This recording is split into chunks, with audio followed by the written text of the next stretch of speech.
The old half-bap area of Belfast has many fascinating ghost stories, many of which survive to this day, even though the old district is long gone.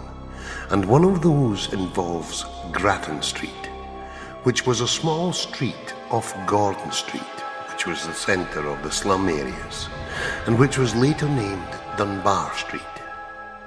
In 1870, a man named James McKenna owned its only public house, which in reality was a hive for prostitutes and criminals. In February of that year, Mr. McKenna was married, and shortly after the service set off on honeymoon for a few days in Mahara.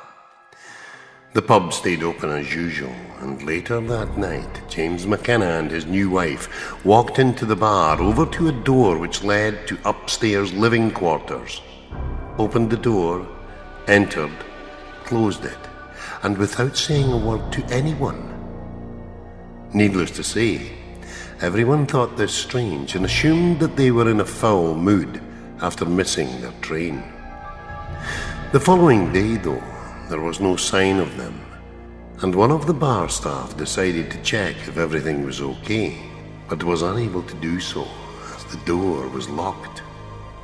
A few hours had passed and there was still no sign of them, and there were no sounds coming from upstairs, so now the bar staff were concerned. Someone had noticed that one of the upstairs windows was slightly opened, so they went and borrowed a pair of ladders and entered. Inside, everything was left as it was, and there was no sign of Mr. or Mrs. McKenna. The bed had not been slept in, and none of the fires had been lit. This was very strange, as they could not have left their living quarters without going down through the bar, and therefore seen by everyone. The day after this, McKenna's brother, who owned a distillery in nearby Edward Street, came to the public house to speak to the staff. He had just received word that James had died in a tragic accident with his new wife in Mahara when they were suffocated in a room in which they were staying. A gas lamp had not been shut off properly.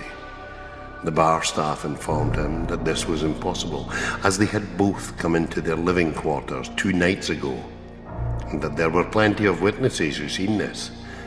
Needless to say, this caused a bit of a stir, and after the whole matter was looked into, it was discovered that they had both definitely died in Mahara, and that it was strangely at around the same time they had been seen in the bar. After the funerals, there were additional sightings of Mr. McKenna, but none of his wife. Many different people claimed to have seen him at different times, and some of these were even outside the pub itself. The public house, which was at the junction of Talbot Street, continued, but this time with the ghost of James McKenna. Many of the staff continued to state that they had seen McKenna in the upstairs rooms, and these sightings were also by the new owners, who were quite sober at the time. Those who saw this claimed that it was clearly Mr. McKenna and was lifelike as opposed to being the traditional ghost image. It was never seen for any great length of time, as each sighting only lasted a few seconds before completely disappearing.